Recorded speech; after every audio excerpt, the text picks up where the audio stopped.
Assalamualaikum warahmatullahi wabarakatuh. Welcome to Kawan Sharing Channel.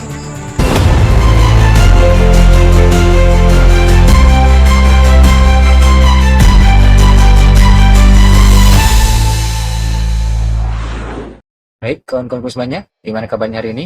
Kali ini kita akan membahas mengenai keutamaan atau fadilah di balik hikmahnya surat Al-Kahfi. Tentu sebagian kawan-kawan semuanya sudah tahu, namun kita bahas lagi ya. Semoga ini bermanfaat dan menjadi amalan kita semuanya. Yuk kita bahas mengenai hikmah dan fadilah surat Al-Kahfi. A'udzubillahi Bismillahirrahmanirrahim. Surat Al-Kahfi terdapat pada urutan ke-18 dari susunan surah-surah dalam mushaf. Sebelumnya adalah surat Al-Isra dan sesudahnya adalah surah Maryam. Surah Al-Kahfi terletak dalam juz 15 dan 16 dari aspek nuzul. Surah ini turun sesudah surah Al-Ghasyiyah yang berada pada urutan ke-68, sedangkan surah Al-Kahfi urutan ke-69. Banyak riwayat berdasarkan hadis-hadis yang menyebutkan fadilah dan keutamaan membaca surat ini. Surah ini terdiri dari 110 ayat dan termasuk dalam golongan surah-surah Makkiyah. Karena turunnya sewaktu Nabi belum hijrah. Al-Kahfi yang menjadi nama surah ini berarti gua. Nama surah Al-Kahfi terkait dengan kisah Ashabul Kahfi yang artinya para penghuni gua. Yang diceritakan dalam ayat ini. Surat ini menceritakan tentang kisah Ashabul Kahfi dari ayat 9 sampai dengan 26. Selain itu, surah ini juga mengungkapkan tentang kisah-kisah lain yang intinya mengandung iktibar dan pelajaran yang sangat berguna bagi kehidupan umat manusia. Pokok-pokok bahasan dalam surah Al-Kahfi dimulai dengan kisah dan perjuangan Ashabul Kahfi yang tertidur selama kurang lebih 309 tahun.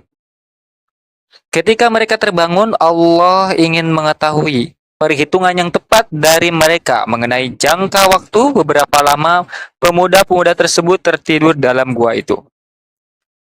Surah Al-Kahfi juga mengungkapkan beberapa kisah di antaranya. 1.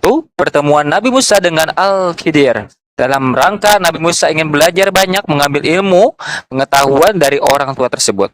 Namun Al-Khidir memberi syarat-syarat kepada Nabi Musa agar jangan banyak bertanya dan menambah dalam menempuh transisi, mencari ilmu tersebut, yang penuh dengan hikmat-hikmat dari tindakan perbuatannya.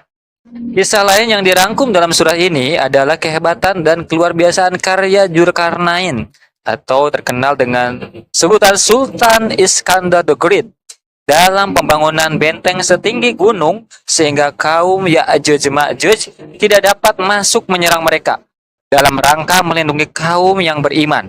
Ya'juj Ma'juj adalah termasuk bangsa Tartar dan Mongol yang dahulu kala sering menyerang dan membuat kerusakan di negeri-negeri yang aman dan makmur. Surah ini merupakan petunjuk dan bimbingan terutama bagi Rasulullah SAW dalam melayani, membimbing dan menuntun umatnya secara lebih proporsional sehingga dapat mencapai kebahagiaan umat secara menyeluruh.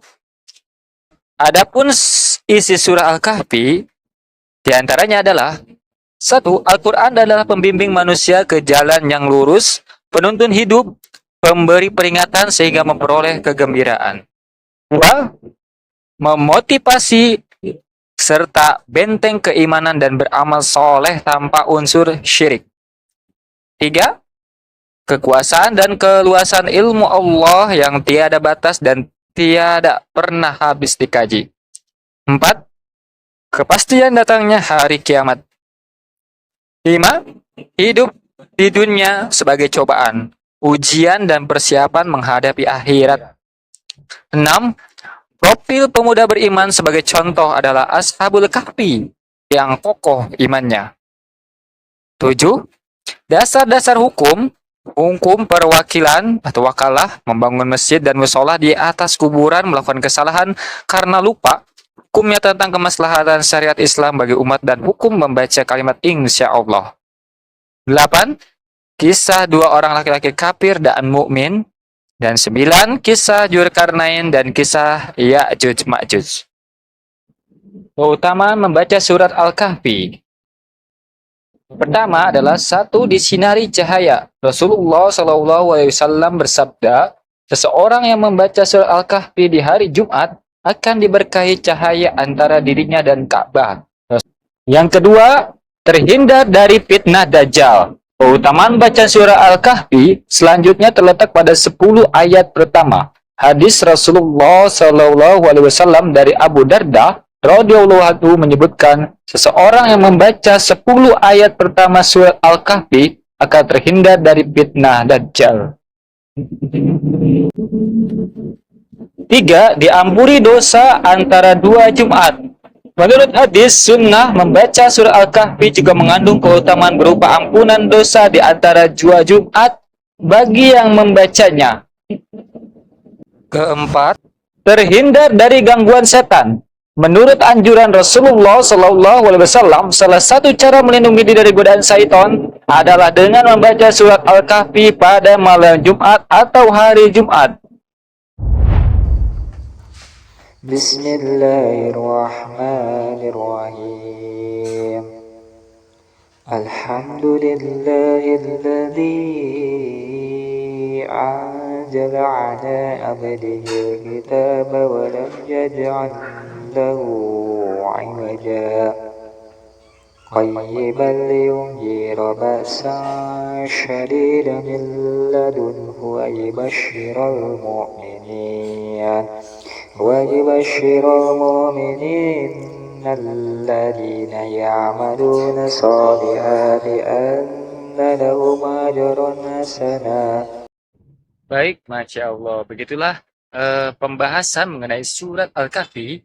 Semoga kita bisa membaca dan mengamalkan surat Al-Kahfi dan semoga kita mendapatkan hikmah dan hidayah di balik fadilah membaca surat Al-Kahfi. Semoga kita semuanya jadi generasi yang mencintai Quran dan menjadikan landasan hidup dengan mencintai Quran.